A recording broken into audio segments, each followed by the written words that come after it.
massive layoffs at one of the largest retailers in the country, Macy's, now announcing they are furloughing most of their 130,000 workers this week. The company says it lost the bulk of its sales because of the temporary closing of more than 600 stores that was ordered earlier this month. The furloughed workers will continue to collect health benefits.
Hello, everyone. You are live with King Sigma, and today is March 31st, 2020, and I'm glad to be back.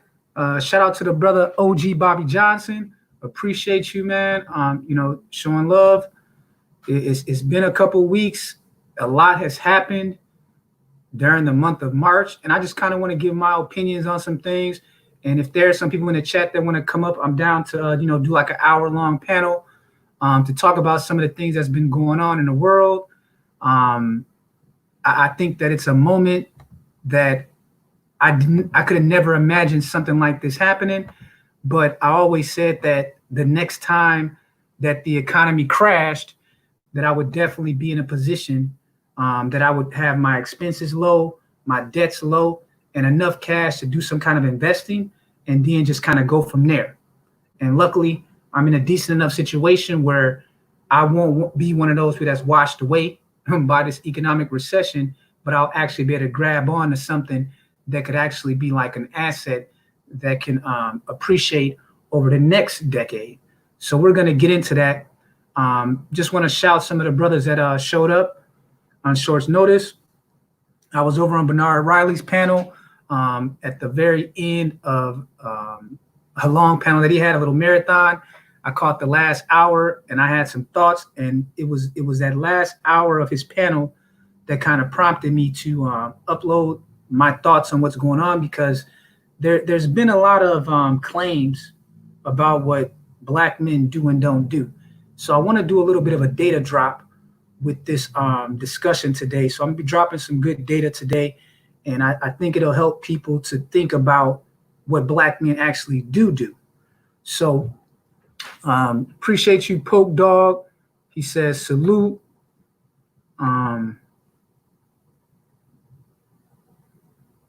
Definitely appreciate that support, man. So what I wanted to do, I wanted to start this conversation off today, sharing an article that came from Market Watch regarding the billionaire investor Bill Ackman, and how he shows that chaos truly does present opportunity. And for those that are familiar with the character Littlefinger from Game of Thrones, chaos is indeed a ladder. So let me go ahead and bring that article up, and then we're just gonna, go from there on some other things. But I want to start off there because there's been so much talk about the Wuhan and the viral elements of it, and I understand it, and we'll do some discussion on that. But I want to talk about the business side to really start and anchor this conversation. So let me bring up the article from Market Watch.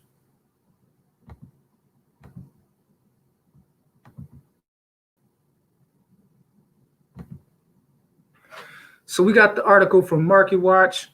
This was 2 weeks ago. And the reason that I wanted to bring up this article specifically is because Bill Ackman is a guy who, when this whole national emergency happened, he was sitting there with $27 million to invest. And 2 weeks later, he made like $2.5 billion off of the national emergency.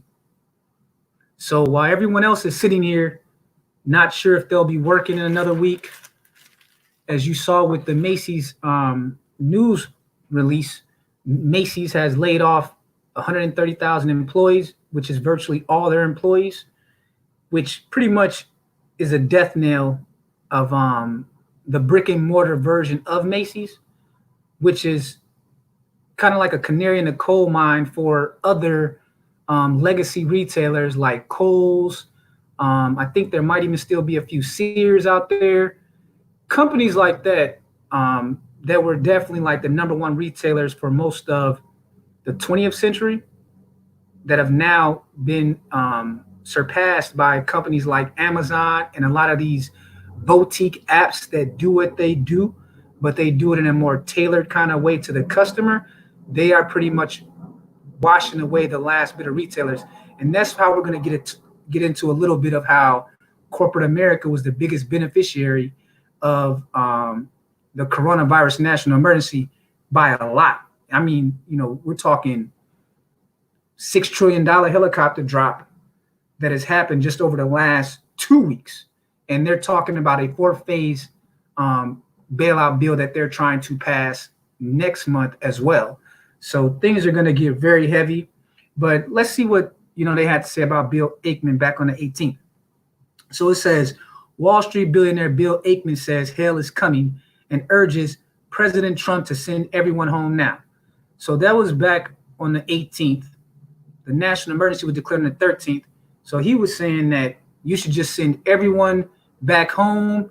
And even this guy who took the opportunity to take advantage of the crisis and make himself like $2.5 billion, he was saying that it was best for the government, instead of passing the bailout bill to benefit corporate Wall Street millionaires and billionaires like himself, they should have just passed like a $2 trillion package and just sent everyone a universal basic income check, not a stimulus check, but literally like a universal basic income check where it would have sustained them over the course of 12 to 18 months.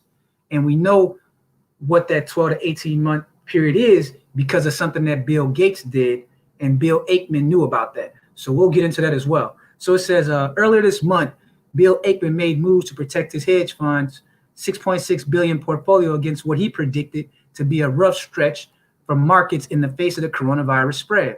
The moves proved to be prescient considering the volatility that has slammed in the stocks as the number of COVID-19 cases continues to explode across the country.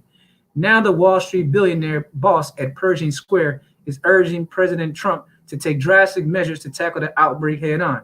He said in his tweet, "Mr. President, the only answer is to shut down the country for the next 30 days and close the borders. Tell all Americans that you are putting us on an extended spring break at home with family. Keep only essential services open. The government pays wages until we reopen." So he was saying that the government should pay everybody, not just specific, picked groups and selecting here and there who was going to fail. He said, just pay everyone, send everyone home. That's not what they've done, which is going to end up causing more problems later on. So he says the shutdown is inevitable as it is already happening, but not in a controlled fashion, which is extending the economic pain and amplifying the spread of the virus. So let's see. So he says that Pershing Square had a big year in 2019, rallying 58.1% to outpace the broader bull market. At the end of December, Ackman was managing some $7.5 billion in assets. That number, Reuters reported, dropped by almost $1 billion at one point earlier this year. So I'm gonna go ahead and leave that there, and just make that kind of where we want to anchor this conversation, since we're talking about that relationship between corporate America and the government. And a lot of political scientists say that when you have a situation where the government and corporate American business pretty much merge themselves, they call it fascism. And on this channel, we've had many discussions about politics, different subjects. And one of the things I've always said is that one of the reasons I don't call myself a Democrat or a Republican is that at the end of the day, based on my experience, again, graduating undergrad during the recession of 2008 had a big impact on me, because I went to work at a Wall Street insurance firm, and I was a registered representative. And I saw at the ground level how a recession impacts the financial services, and then it just kind of has a domino effect from there. And I saw so many people that were twice my age, or some at the verge of retirement, have their whole life savings wiped out. And I remember being so thankful that all I did was lose a job and get like a $10,000 severance package, and then, different benefits that I qualified for at that time. So I knew I was going to be okay, even though it was hard because I was living above my means. That I didn't understand. I didn't understand the value, as I should have, of living below your means, because you're fresh out of undergrad, you want to have the nice loft, you want to get the nice vehicle, you want to live in the best area of town and all that. So I was over leveraged, but at least I had somewhat of a parachute to soften the landing for me. But a lot of the people that I worked with that had been in the corporation 10 years, 20 years, they got children, they got mortgages, they got wiped out, man. And I remember back at that time between 2008 and 2010, when they were passing those $16 trillion bailouts to corporate America, going against all the values of the Bush administration. The Bush administration was supposed to be this hyper-capitalist, military-industrial complex corporatist or whatnot. But all those values got thrown out the window the moment that they saw Bear Stearns go bankrupt. And they say, oh, no, we got to protect AIG. We got to protect Goldman Sachs. And Bush, McCain, Barack Obama, the Republicans, Democrats, they all were in on it. And that's what created the Occupy Wall Street movement. It was short-lived. It had a little bit of momentum, but it didn't take long for them to pretty much disperse that movement. So that was kind of my real-world experience with recessions, economic calamity, seeing from the very beginning that when it comes down to it and push comes to shove, they're going to put most of that money into the corporate America, they'll give a little bit to small business as a tokenism, but the most that you're going to get as a working person are crumbs. So that was my experience between 2008 and 2010. And here we are. We fast forward to 2020, and only a few saw this this what could be the next Great Depression coming. Shout out to the brother Nutso, Unsunken One, Sigma Jones, Roastmaster One, Kenny B, Excalibur, Kurigaki Jones, Man of Tomorrow, Third Ward, OG Bobby Johnson, and Deshaun, man. Thank y'all for coming through for this conversation. I'm gonna try to open it up in about 30 minutes because I want to get some of you brothers' takes on this, because you've had a chance for about 14 to 30 days now to really absorb what you're experiencing in your areas of the country as far as like the quarantine. Some states are showing a military force, I'm hearing. If you know anyone that got the coronavirus or has died from it, I would like to know that before I get off today. But what was strange about this whole coronavirus outbreak is that it seemed like everything was going so perfectly. You know, it was a bull market for the most part. We were in the middle of a election, and that was the big talk about the election. The NBA playoffs was coming. The March Madness was almost here, and then boom, that black swan came through like a black dragon, man, like a black dragon. I remember on this side, we were all talking about misandry, radical feminism, attacks on thinking black men. That was the whole conversation.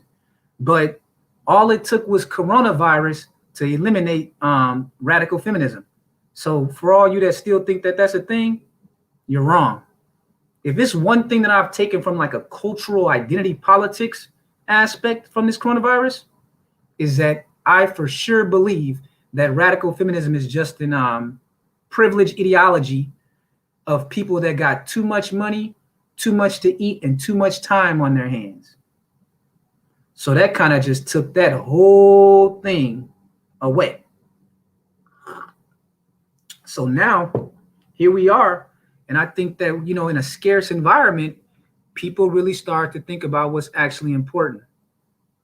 And I think that just surviving to the next week for most people is the number one thing on their mind right now, unless you happen to be in that top 1% who's going to benefit. Because when you look at like the different phases, so they've passed 3 phases of what they call the quote unquote stimulus, which is really just a bailout for corporate America. So you have the first phase, the second phase, and the third phase.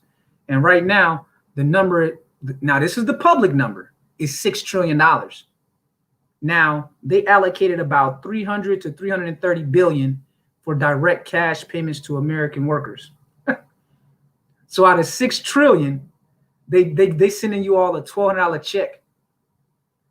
And we don't know if that's just going to be a one-time check or if they're going to come back in 6-7 weeks with another check. We don't know, but most likely not. But just think about that for a moment. 6 trillion, but they're only sending 300 billion directly to workers in America. And some of them people ain't even going to get their check for different reasons. And it's actually going to get dumped back into the U.S. Treasury because of, you know, being able to like contact you. I know I heard one news report that said that if you owe child support and you're in arrears, they're going to take that from you and give it to your baby mama. There are some people that are homeless that qualify for the check that they're never going to get it. So it's just it's a real shit show right now, man, on who's going to actually get their check. So I've been actually reading the bill, specifically the Families First Act and then the CARES Act. I've really, you know, worked my way through them. Hey, shout out to OG Bobby Johnson. He said, at work now in Cali, people are outside chilling. Now, that's interesting because in the reports they were showing from the U.S. Department of Labor, they had California, Texas, Illinois, and New York as being the most economically vulnerable over the next quarter. And I'm gonna give you guys a little bit of that information that I've read up on. But that's interesting that you said they're out in Cali and they're chilling right now. And that's why it's kind of hard to determine what is hype right now versus what is reality. And that's why we have these conversations. So Daniel says that I can't even find Lysol wipes.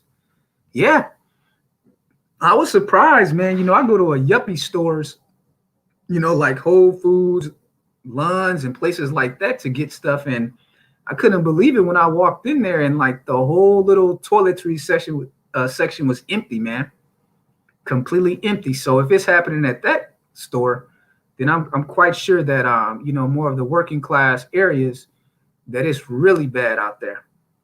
But I'm getting mixed messages, man. So Kenny B says, I'm at work also in Los Angeles. People are outside. Well, that's good. I mean, I think people should be outside. I think what it is for most places, they're just saying that you shouldn't be in.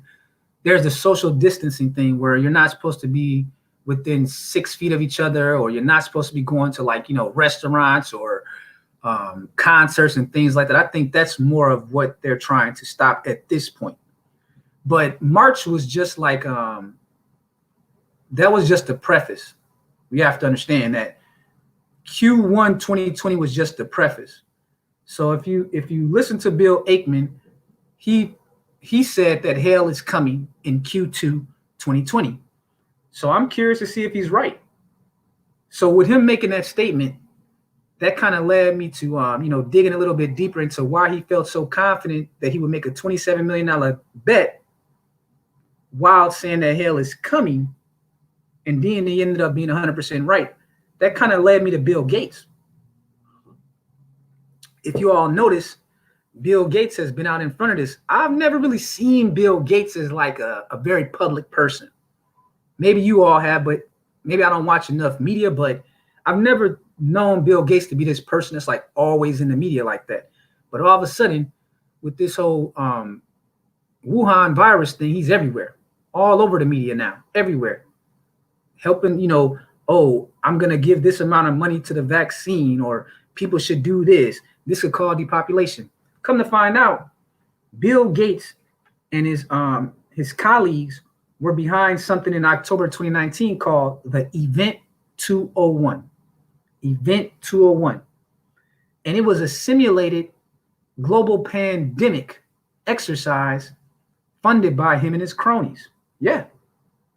So 4 months before this whole outbreak, Bill Gates had done this thing called Event 201. So he brought in all of these bankers, economists, social scientists, political scientists, politicians, and investment bankers. And they did like this simulation that they invested a lot of money into. So they were all the scenarios that became reality. So a couple of the things that they did in the Event 201 is that they determined through their simulation that the coronavirus type pandemic would kill 65 to 70 million people and would have a 0.9 to 1% kill rate, mortality rate. Now, this was all in a simulation. This was not actually the actual Wuhan virus that they were talking about. They did this 90 days or so before this actual national emergency. And some of the things that they pointed out, they even created like a pamphlet. They had like white papers, and they even had like actual actors come in and create like commercials. I'm not bullshit. You can look it up. It's called Event 201, where they did like what a simulation of a live news broadcast would be as the story broke, as the virus spread, as the economic impacts were known, and as politicians started passing more and more martial law type laws. They actually did a full simulation of stuff. So they had already determined that it would have like a kill rate of up to 1%, that there wouldn't be any possible vaccine for 12 to 18 months. That stood out to me a lot, that they specifically said in the simulation that there would be no vaccine for 12 to 18 months. They said that in the same way that this disease is said to transfer from bats to pigs to human, in their simulation, they had the same kind of scenario, which is very similar to the movie Contagion, by the way.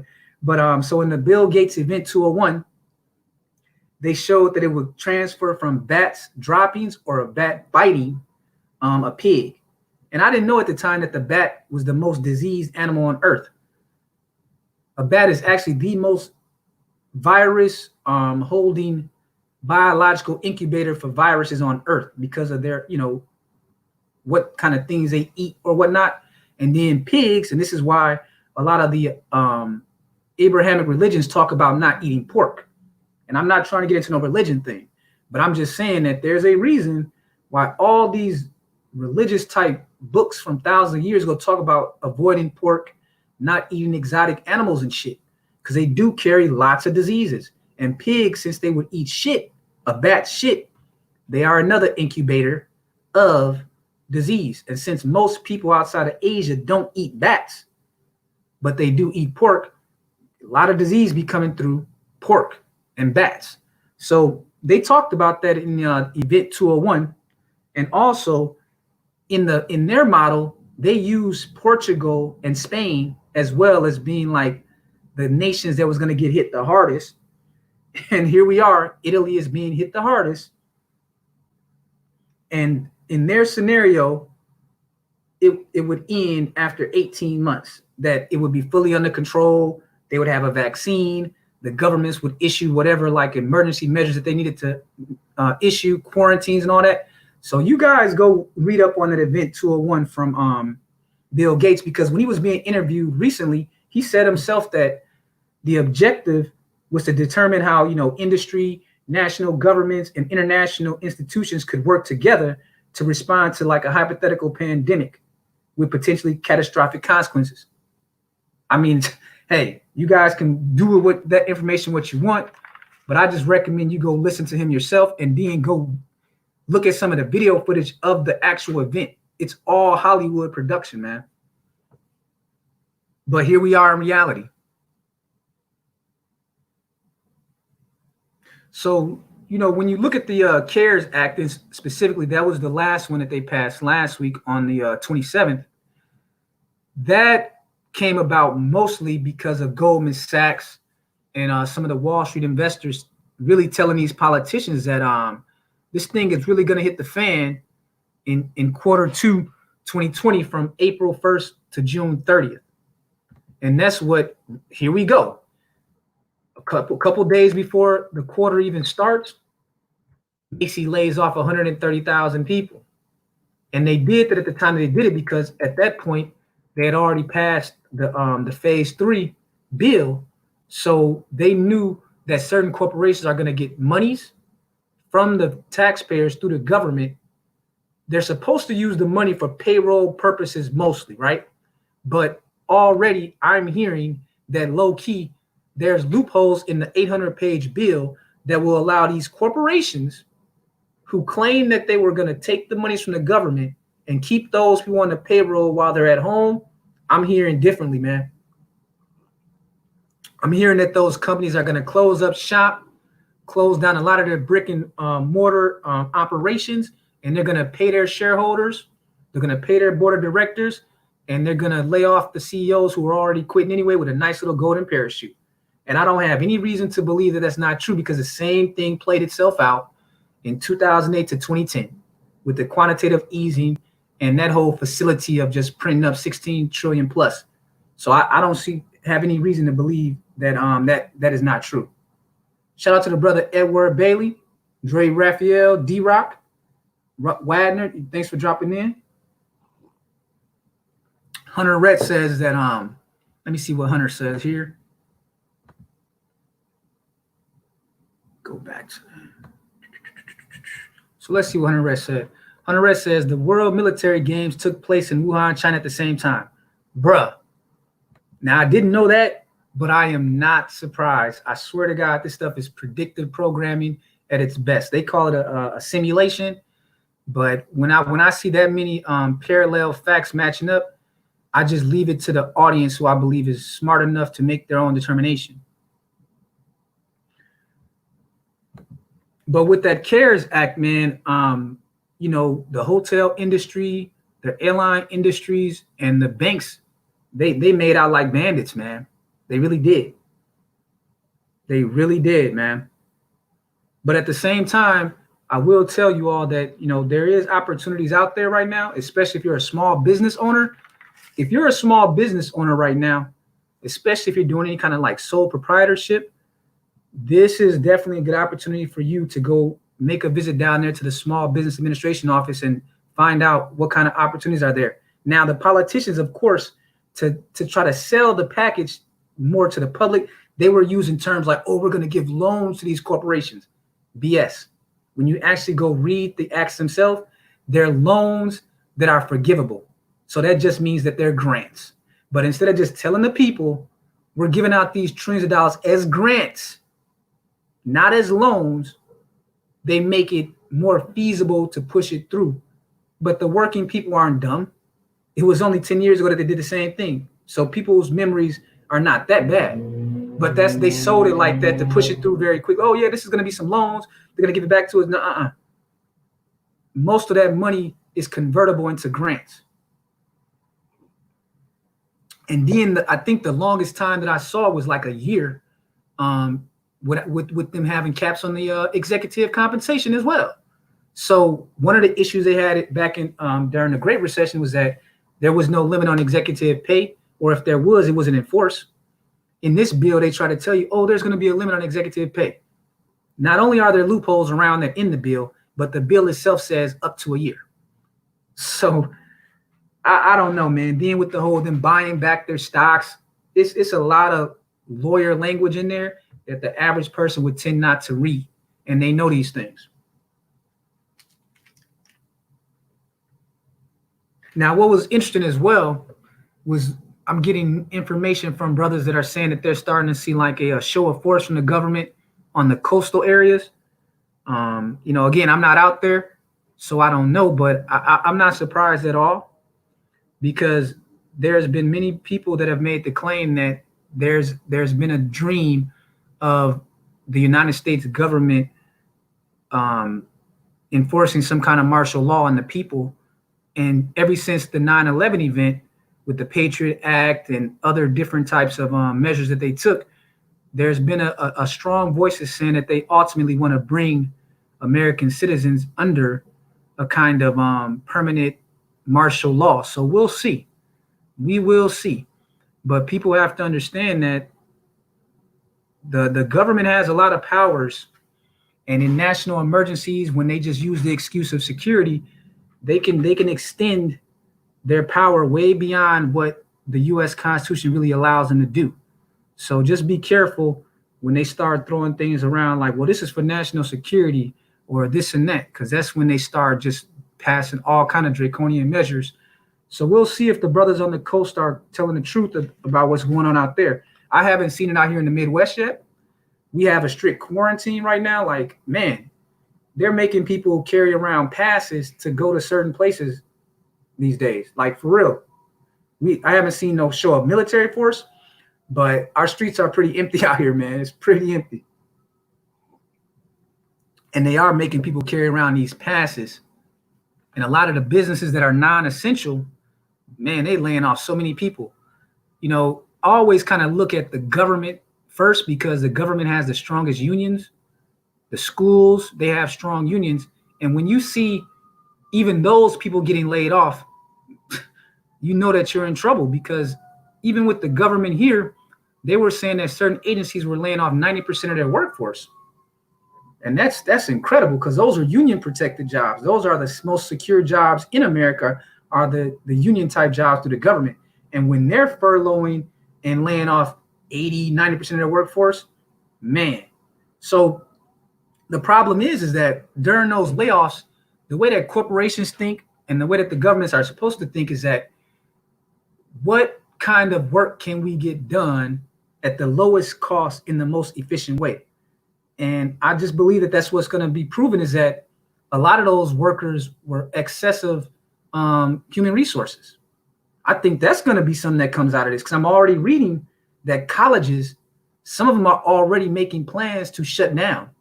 Some of the lower performing universities, they're already doing memos with their administration saying that they're going to be, that if this thing goes on more than 90 days, they're going to be shutting down a lot of universities. We already talked about Macy's. Macy's not coming back as what it was in, let's say, February 2020 with those 130,000. I bet you that they'll go to a distribution format just like Amazon. Most brick and mortar legacy retailers in 90 days, 3 to 6 months, will be on a model very similar to Amazon going forward. I can guarantee you. So Nutso says, let me see what he said. He says, I'll give it one more month. If the economy isn't up, then all hell gonna break loose. Yeah, I mean, it's kind of like, Nutso, like that calm before the storm I would describe out here. Like, people aren't freaking out in the streets out here at all.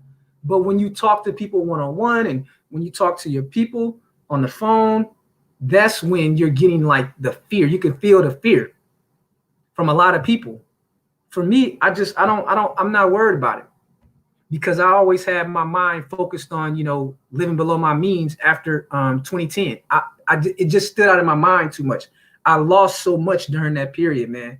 It was the most embarrassing shit in my life, man. I remember feeling so embarrassed that I didn't even pick up the phone and call my mom for like a week, man, or none of my relatives or the girl I was dating at the time. We were just in a kind of a casual relationship, and I went ghost on her, dude. And I always felt bad about that shit, bro. And to this day, I never told her that the reason that I went ghost is because I got laid off from my job. I was over leveraged, living in a 2-story loft with an expensive ass car note. And I was eating oatmeal for like 30 days because I was in a lease and I had to pay this shit off. And all the money I got from my job, I had to use all that shit to pay off the car, to pay off my lease. I was eating oatmeal for 30 days, bro. I was so embarrassed that I couldn't even tell nobody until I finally I had to tell my family. And they were laughing about it. My mom was like, boy, come on home and I'm going to cook for you and all that. Because at the time, again, I didn't understand the things that I understand now. To me, my job was my identity. The status that I had worked for was my identity, man. And I mean, literally, that was my identity. And it was like dying. That's what it felt like to me, bro. The shit was so embarrassing, man. To know that you couldn't even go on a date. You got your buddies calling you to go out. And you like, man, I got like this $400 car payment, insurance. I got a $1,500 loft, insurance, internet, all the shit that I had. My outflows was like $4,000 a month. But now my income had dropped to like $300 a week or something like that. And I had a lease that was a 2-year lease. So I had to pay off the whole lease for the whole year. But that shit built me up, man. Like, I wouldn't even say that I'm actually at this point in my life, I'm glad it happened, man. Because it taught me a lot about myself. It taught me a lot about corporations. That's one of the reasons why I switched to government work. I said, I'm not going back to corporation. I told myself the only way I would ever go back to a corporation is if I was a CPA, a lawyer, or on the board of directors or a contractor selling them a good or a service. And I've kept true to that promise. I said, I'd rather take a financial loss and go get a government job than to actually go back to corporate America after that happened to me. And brother Roseman said you had a squeaky clean colon. Man, I had like a 12-pack by the time that 30 days was over, man. For real, for real. Energy and a 12-pack, for real. But what was actually funny was that my fear of social stigma was way stronger than reality, man. Way bigger than reality. But that just showed me what kind of bubble I had built for myself. I had put too much of my identity in a job. And after that, I learned that you have to look out for yourself and you have to focus on your own needs. I was like a company man. Like, I had a lot of love for my company, you know, because they got me like my Series 7. What was it? A 63 or 66, whatever that shit was called, like a 63, 61, whatever the insurance one was. And they paid for all that. They gave me a good wage. It was just a great thing, and everything was looking great, man. And then boom, and what made me mad about it is that the corporation knew 6 months ahead they were going to be laying off people, and they lied to us up until the very moment when people came into work. And it was fucked up, man, because I came into work and I worked with this white woman who had 2 children. Her son had autism and she had a white husband. And I remember just the saddest look on everybody's faces that morning. And then my manager was like, oh, I need to talk to you, you know? And I go into this room and there's a human resources person there, the department manager. And I'm like, do I got like a sexual harassment claim in this? This was like before Me Too, but that was a very strange thing. And then the HR person just starts talking like, yeah, we're going to be laying off, 25% of the workforce. And I'm just looking like, what the fuck? We just had a annual party at that time when you bring in like the CEO of the company who was making 23 million. And we had like this big end of the year annual meeting. The stock was doing good for the company. And then boom, I'm in this room and all these people are getting laid off. And I'm like, so when is my last day? Oh, your last day is today. And here's your severance package. And they make it, you can't say anything because they don't have to give you a severance package. By law, they don't have to give that to you. In Europe, a lot of nations make it like you got more protection as a worker. But here in America, your company doesn't even have to give you a severance package when they lay you off. So what could you do? I had a lot of debt at that time. So I took my severance package and left. But I just will never forget what it felt like that day, man. Seeing all these people, in different economic situations and being laid off. But what really stood out in my mind more than anything was how we had the annual corporate party. And I'll never forget that it was my first time seeing a stretch Hummer limo, right? So the CEO was one of the top, 30, 40 CEOs paid at that time. And I remember a month or two before when we had the corporate thing, he had pulled up to the building in like this stretch Hummer with all the corporate executives. Now, remember, I'm just fresh out of undergrad. I'm just happy to have a job and some income for the first time. But I was like looking at them with admiration because this dude was like 4'5", our CEO, an Italian guy, like a Danny DeVito ass dude, but he was making 23 million a year. And he had like all these big wig, $1,000 suit wearing cats and a bunch of like 6 foot tall blonde type bitches with him, right? So imagine me, I'm just going on my lunch break. We got the little annual corporate meeting that they only come around once a year or 2 or 3 times a year just to, say, oh, the stock's doing good. Everyone's doing a good job, blah, blah, blah. But to me, what stood out was that he had this stretch Hummer, man. And he got out with all these powerful motherfuckers, just clean. They just reeked of money, man. And I just was asking myself, like, I'm working hard as hell in this company. This dude is like, Danny DeVito is walking around with a $1,000 suit and he's making $23 million a year. What does he do? So that's kind of my own personal take on, when economic crisis comes. My whole thought, brothers, when it's times like this, you're going to learn who you really are. And you're damn sure going to learn who your friends are too. So if anyone want to come on, man, I got some data that I want to talk about specifically in regards to the situation going on right now. So just let me I'm gonna put my email in here. So if someone want to come on and chop it up for an hour, we can get into the data and go from there. But I just wanted to get that personal story. I've told a couple brothers about it before because, man, I just remember that shit was embarrassing, man. And it was a painful experience, dude, because I felt like I was on top of the world at the time. And just to have my whole world come crashing down, man. So what I'm saying to the people out there, I know what you're going through for a lot of you. I know. And I know how there's no loyalty with these corporations, bro. I promise you there's not. There ain't no loyalty with them. They will let you go the moment that stock drops, the moment that they realize that it's going to affect their bottom line. There is no loyalty. And unfortunately for us in America, your politicians don't got no loyalty to you either. So you really on your own. So hopefully, hey, shout out to the brother Explore Your Options, Gab, Emphasis. Hey, thanks for dropping in. So the brother Odinga says, in my view, this coronavirus crap is a hoax. It's a money grab. I mean, hey, I definitely agree with you with the second part. I'm not a doctor and I don't have the insider knowledge of the hoax part, but I do agree with you on the money grab part for sure. No question. This is the biggest corporate bailout in the history of the world, man. This is communism. That's what's so funny about it. So you got Donald Trump. He's a communist now. Bernie Sanders was always a communist. Biden's a communist. And your favorite politicians are all communists now. All of them.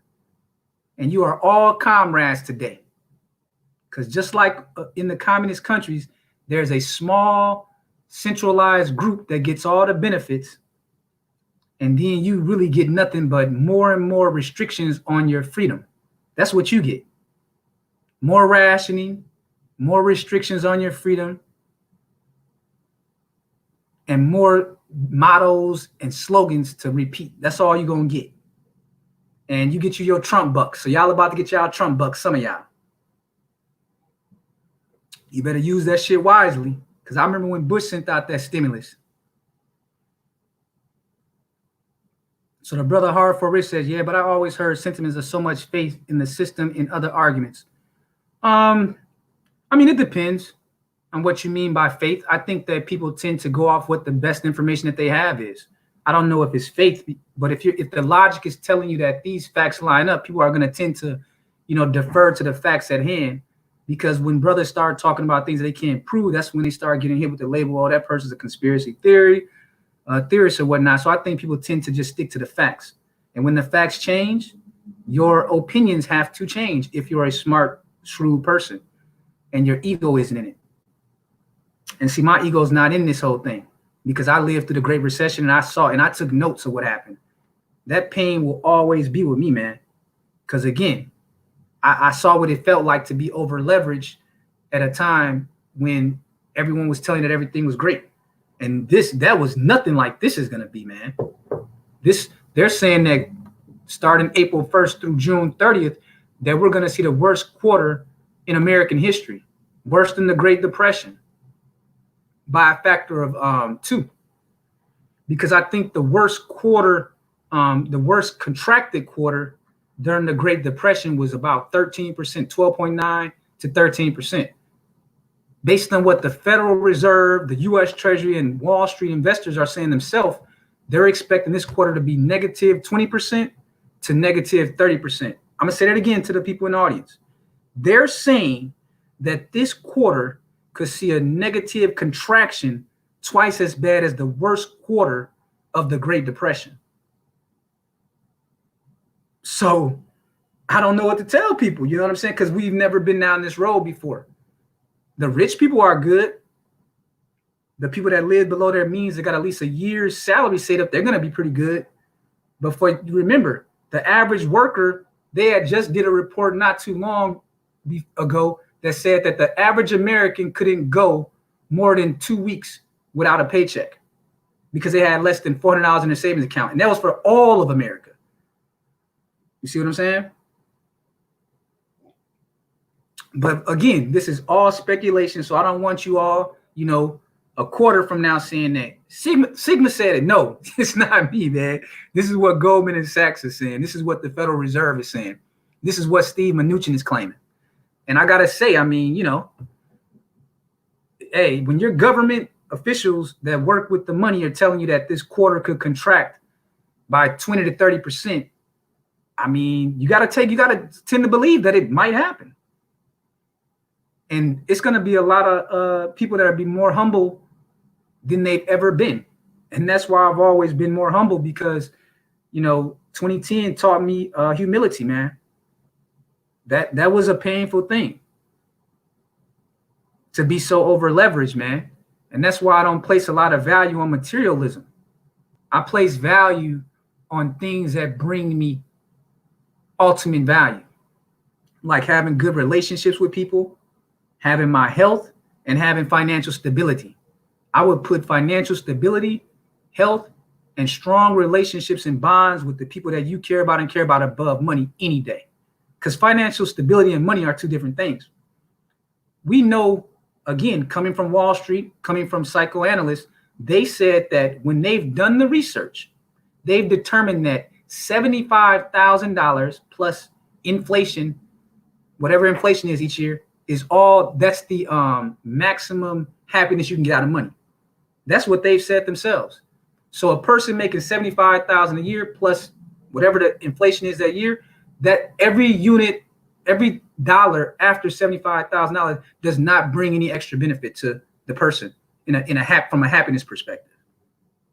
And that's why when I say financial stability, I'm using their number. Their number is 75,000. They found out, plus inflation each year, right, is what it takes for a person to be financially happy.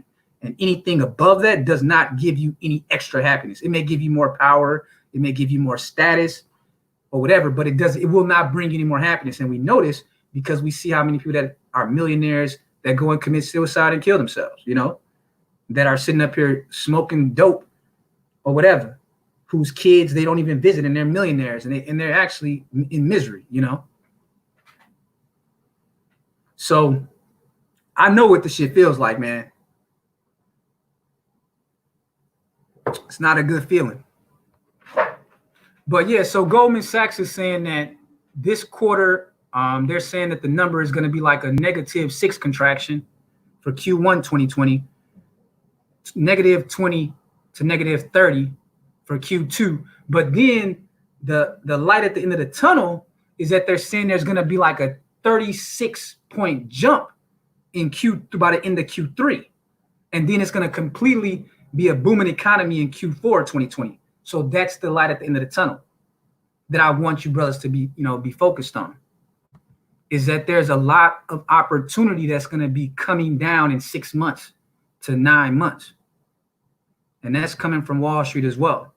So we're going to see the worst quarter followed by the best quarters in like decades, because a lot of the businesses are over leveraged themselves. A lot of them have bad leases, which you're going to see a whole renegotiation of commercial property rents over the next 30 to 60 days as well. That's what I think, because tomorrow's a big day. We all know that Cheesecake Factory said they're not going to be able to pay their rent. They were the first restaurant franchise corporate level to say that they're not going to be able to pay their rent tomorrow. And we didn't even see anything like that during the Great Recession. So whew, man, it's going to be interesting to see how this goes. So the Cheesecake Factory is saying that they can't pay their rent. So what I think is going to happen is that the government is going to step in and do like they're going to like do something where they're going to force landlords for some interest to renegotiate leases. And I don't know, it's the interference from the government is going to be something that we've never seen. We thought we saw it with the Great Depression. We thought we saw it with the Great Recession, but I think this is going to be, we're not going to be able to tell the difference between communist China and America over the next 6 months, man. So Hard Fork Rich says it's going to be a lot of violence here compared to other places. That's interesting that you say that. I don't know, Hard Fork, man. I don't know. It makes me think of that scene in the Batman movie. I don't know if it was Batman Begins or The Dark Knight. Maybe it was Batman Begins. The one where the Joker, no, it must be The Dark Knight, where the Joker thought that the criminals were going to blow up the boats to save himself instead of saving the city. I tend to believe that the response may not be as predictable as we think. So we'll see, Hard Fork, man. We'll definitely come back in a couple months and see if you're right. But I don't know, man. I don't know if there's going to be as much violence.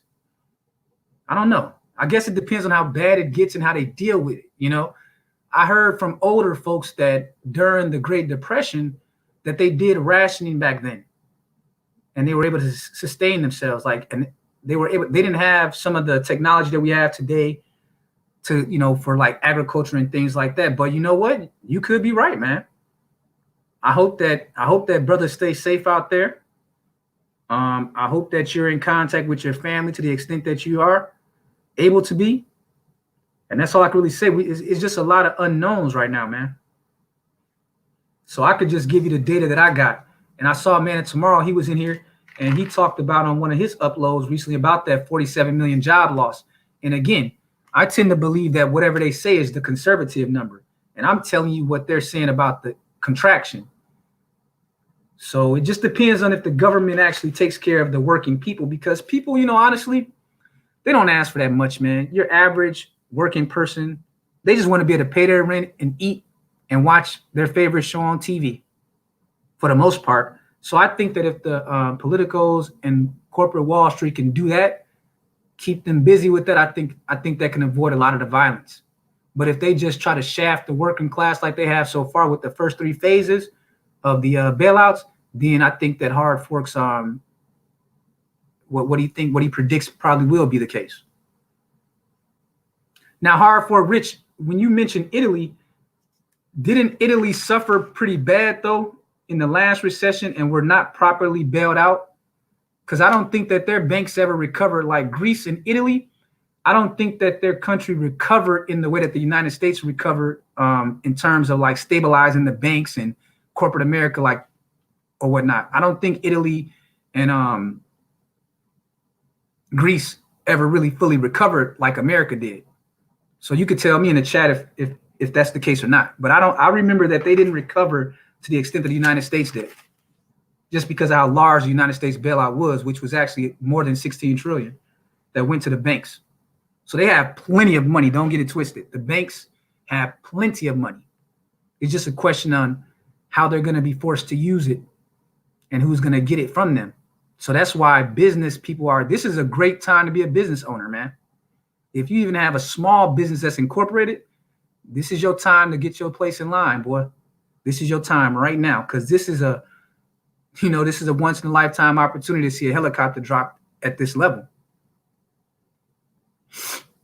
So Maximus Rex says there won't be riots. The stimulus will cover people, extended UI benefits plus stimulus checks. I tend to agree with Maximus Rex, because the reason I agree with him is that when you look at the Event 201 simulation from Bill Gates, I mean, they kind of already went over a lot of these scenarios. So they actually did like a public, simulation, and they know what the worst case scenario would be. So it just depends on if it goes longer than their simulation or not. So their simulation said 12 to 18 months. Now, if it goes longer than 18 months, then I think it's almost inevitable that hard for rich will be correct. Definitely if it goes more than like 12 months, yeah. So he says, I have a small business. What are my options? Bro, get on that Small Business Administration website, man. There's money to be had right now. So if you got a small business, you should be investing your time in looking at the Small Business Administration website right now, because they got the guidelines on there. But it's options on there for you, man. Trust me. And if you're really a clever individual, you will really understand the loopholes, because, again, with these politicians and their legislation, it's not what they say, it's what they don't say, and it's what they hide in those 8,000 pages. Why you think they'll do like a bill with 1,000 pages, but the meat of the bill is only like 20 pages, So just go look it up. Go look up their website. Sometimes they already got like a online application where you just kind of punch in your TIN number, or your EIN number, your tax ID number, whatever. Let them know what region it is, and it'll usually tell you what you qualify for just based on, basic information that you have as a business owner about your company, like how many employees you have, how much you paid in taxes, what your revenues were, whatever, et cetera, et cetera. And if you're in certain states that have higher unemployment, you qualify for different tiers of assistance. Some of it's loans, some of it's grants, some of it's loans that can be converted to grants. So just get on your business, man. And you go find out there's some jewels in there. And I tend to believe that the kind of brothers that I have conversation with on here, they tend to be more prepared, more forward thinking. So I think they'll definitely benefit from this moment. But there's going to be a lot of people that are over leveraged. They don't have any family. They don't have no friends. They're pretty much alone. So those are the ones that are really going to have a hard time over the next 60 days.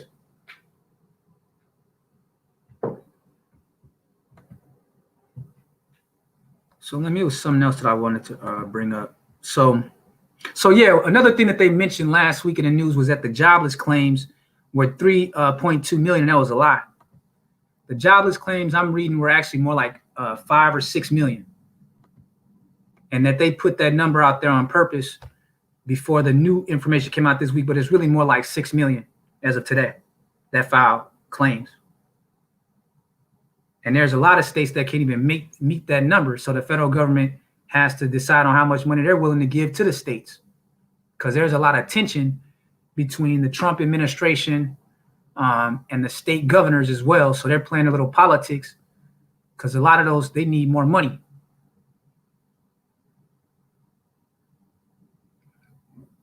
So Hard Fork says, so he says, the stimulus is not about to be a band-aid for the automation that's about to happen. I've been networking in the VR social spaces.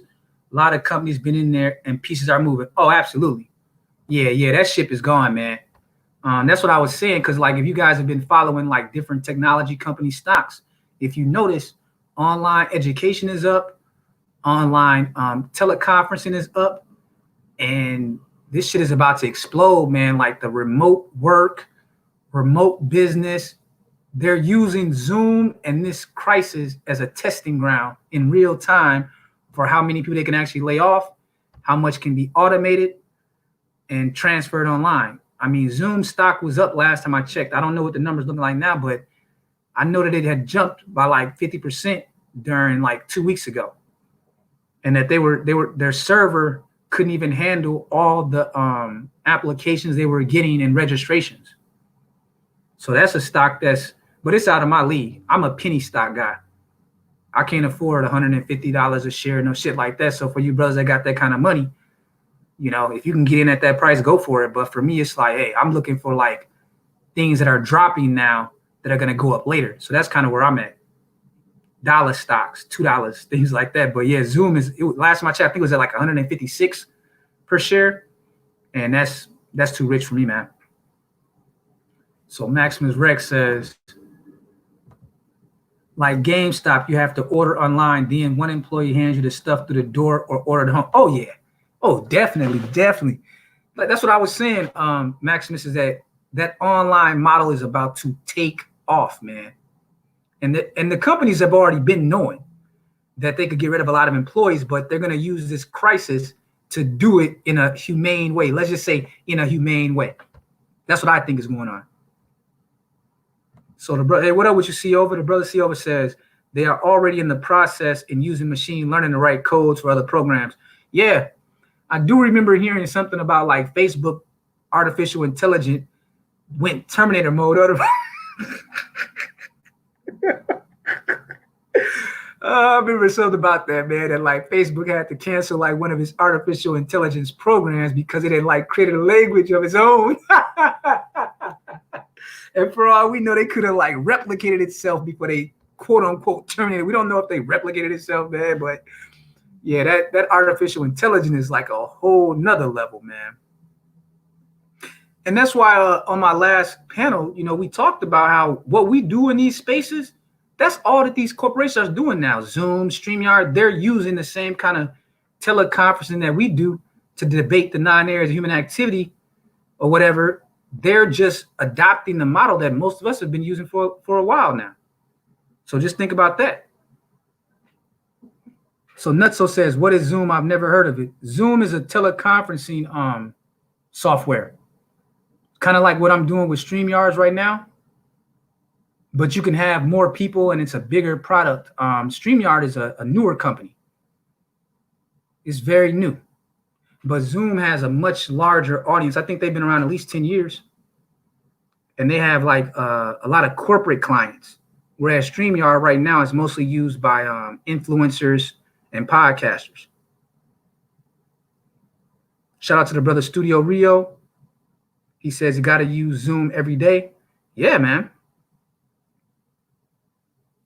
So I don't know that machine learning, bro. Like for you dudes that are scientists, man, I definitely would like to hear more about how deep that rabbit hole goes, because I mean, just reading about the fact that the AI over at Facebook had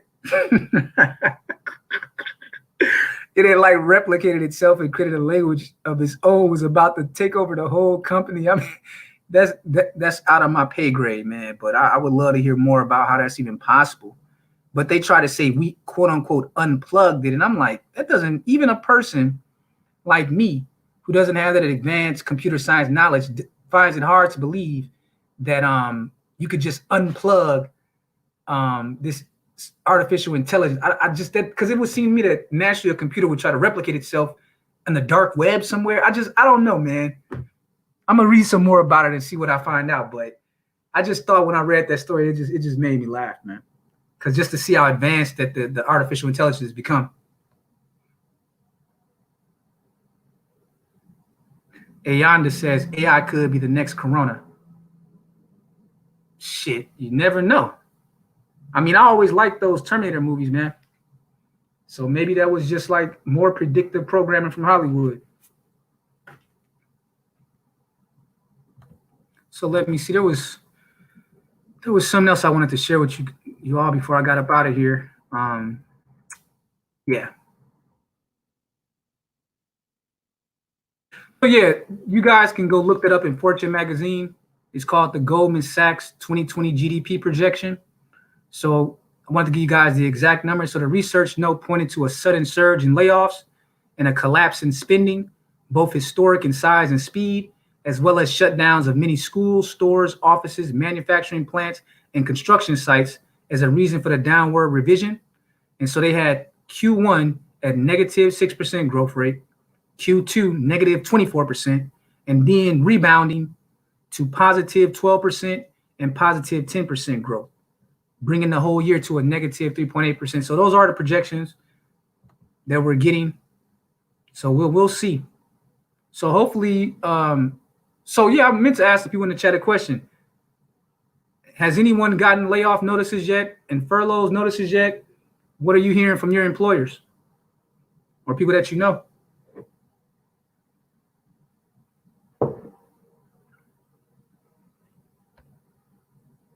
Well, Hunter Rhett, you know, the automation thing, we've had conversation in these spaces about universal basic income. So I just think that that's going to become a reality. It just depends on what kind of universal basic income system that they're forced to put into play. Will it be the conservative one or be the more liberal one? That's more of the question at this point. And for those that don't know, the conservative one is to replace the current welfare system with just a one-time, once a month grant every month that doesn't have any kind of means testing or no specific designation. The more liberal UBI program I've read about is one that just sends everybody a check every month, no matter what their income is. That's the most liberal one I've heard. And a more moderate one that I've heard is one where it's treated more like a negative income tax combined with still qualifying for means testing below a certain income level. So there's like 4 models that I've seen: a very, very conservative one, kind of conservative, a more middle of the road one, and a very liberal one. So we'll see, man. I don't know. It's all speculation, man, at this point. So Silva says nope. So far everyone is saying nope. Okay. So then we're going to see, because based on the Goldman Sachs model, they said everything was going to start hitting the fan on beginning with April 1st through June 30th. So we'll know next week when they have because next week, that's when all the information will be available. So they're going to get some information in this Friday. We'll see like the jobs report this Friday. It'll tell us the labor participation rate for March. And it'll tell us the job creation and job losses or whatever for February. But the big report or for March, but the big one will be what comes on the first week of May job report. That'll be the one that gives us the telling, because everything is supposed to happen in April. Because even with Macy's, they just announced yesterday that they're laying off the 130,000 people. That just happened yesterday.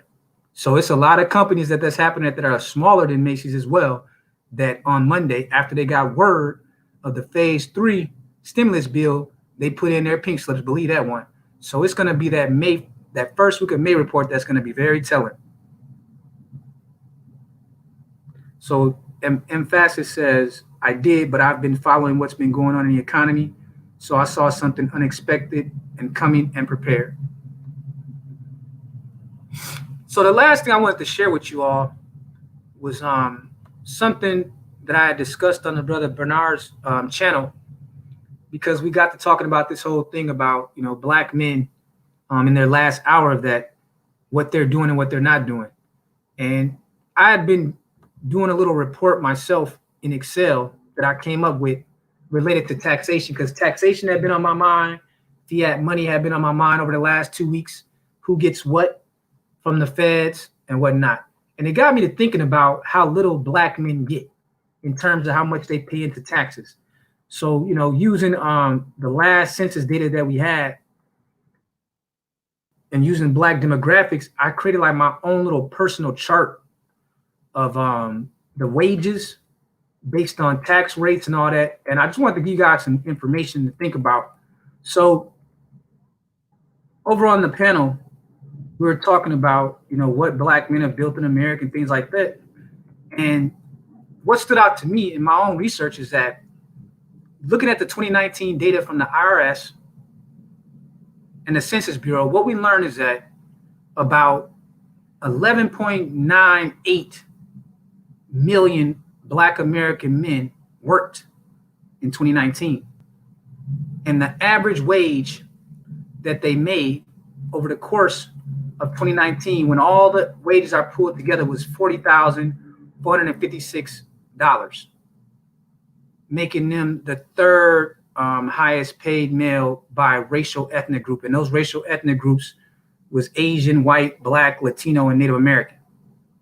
Native Americans made the least, but there wasn't enough data on them. Latinos came in at 39,500 or so.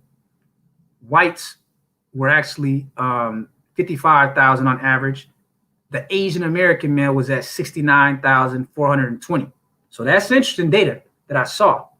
And the reason I was looking at this data, because I was thinking about this whole tax thing and why we pay taxes and how fiat money works.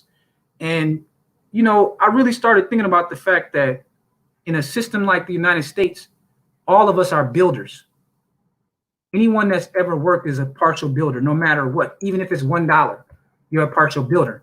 But based on what I was reading from the U.S. Census, from the IRS, that tax range put the average Black male under current 2020, they would be in a 22% just at the federal. So I only looked at the federal income tax. We know that each state has their own income tax. Me being in a state where ours is almost 7%, my tax rate comes out to just under 30% out of every check. Now, I'm looking at just taking the averages of how much each group of men pays in to this system that is used to build all types of shit for everybody. So, when you pay your taxes, you're building hospitals, bridges, schools, roads. You're providing social insurance to the neediest Americans. You're building homeless shelters, runaway centers, domestic violence centers. You're providing educational state grants to educate people. So you're building up the youth. And I was thinking more to myself that, taxation is kind of like the ultimate collectivist activity, even in a situation like a mixed economy like America, right? And I was thinking to myself how the federal and state governments, they use this money to create jobs that often don't even go to Black men. So our conversation is about what Black men are doing. It's like, a lot of Black men are not getting the benefits of how much they pay on average in taxes. So based on that average yearly wage number, the Black American male, his payment in taxes is about $8,900 each Black male. That's just using the average. Of course, there's some that are paying $89,000 in tax, but when you take an average, it comes out to about $8,900 that on average that the Black male worker pays in federal taxes alone, not including state taxes. And that comes out to about anywhere between 106 billion to like 120 billion, depending on the year or whatever. But that's around what the Black male worker pays in taxes. And I use the labor force participation rate, not the unemployment rate to determine that, which is the actual accurate number that people should look at. So we could just say 106 billion a year in federal taxes alone. And, all of that money is pulled together by the federal government to build everything for everybody. And I think that it's time for Black men to start asking, you guys are paying all these taxes, but have you ever asked yourself, how much of this taxes is brought back to me in terms of benefits that I get? That's something that's been on my mind lately as I look at them print up all this money to give to corporate America, as I hear about what Black men are not doing. You never hear people talk about the fact that Black men are paying out over 106 billion in taxes alone to the federal government. And they barely get anything in return for it. Out of all the groups I looked at, male and female, from Asian to Native American to white, whatever, from what I've seen so far, Black men get the least return on their tax investment of any group in America. That's my theory. and I'm doing more research into it. But where are all these government programs that are created to help black boys and black men? We put in more than Native Americans. We put in more than Latinos. And we're a small group for the most part. But where is the help that comes directly to the black male worker? I need to know this. And I think people need to ask these questions right now. So I think it's important that going forward that we think about that, what we're getting for the dollars that we invest, because, you know, men, we earn more income and pay more taxes, but women extract the most from state programs and state policies, not men, especially black men are the least. We extract the least from our taxes. Make that make sense. But yeah, we will continue to be looked down upon by the black messengers. So we already know that even with a former conservative like Trump, who is no longer a conservative, he requested $4.3 trillion for his federal budget before the economic crisis even happened. But his actual budget is probably going to be like 10 trillion by the end of this year at the rate they're going right now. Probably 10 trillion. And that's when brothers have to start asking, what's in it for black men? What do we get out of all this shit? Where's our return on investment? So I thought it was important that when we talk about what black male workers do, that we start talking about how much taxes that we pay. And just like I told the panel earlier, it's unfortunate that more brothers don't talk about the fact that we live in a system that has direct building and indirect building.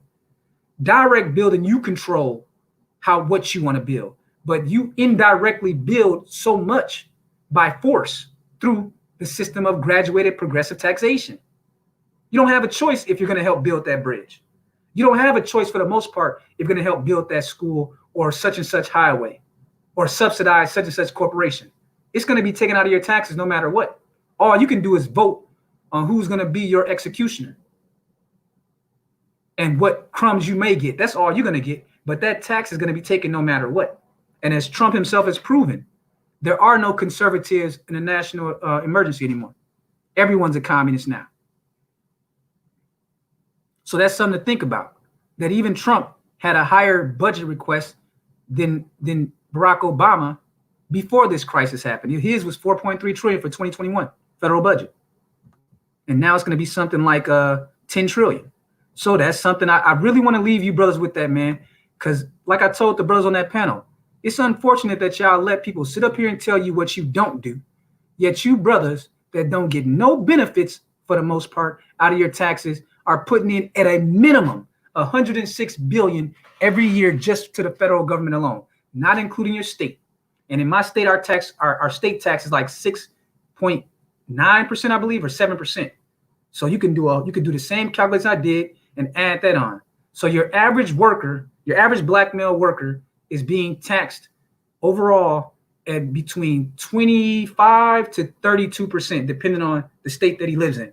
And then you get told what you don't do, even though a third of your income is being taken away to build shit that you don't even benefit from in many aspects.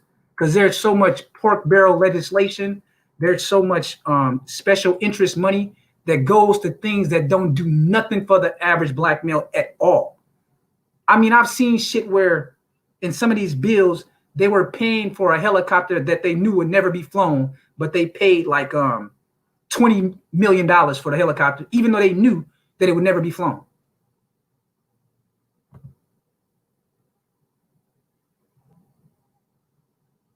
So that's just where I'm at with it. But I wanted to drop that info on you guys, man, kind of like a little data drop, just to say that, you know, when people start asking you what you build everything. You build too much because your building is your taxation.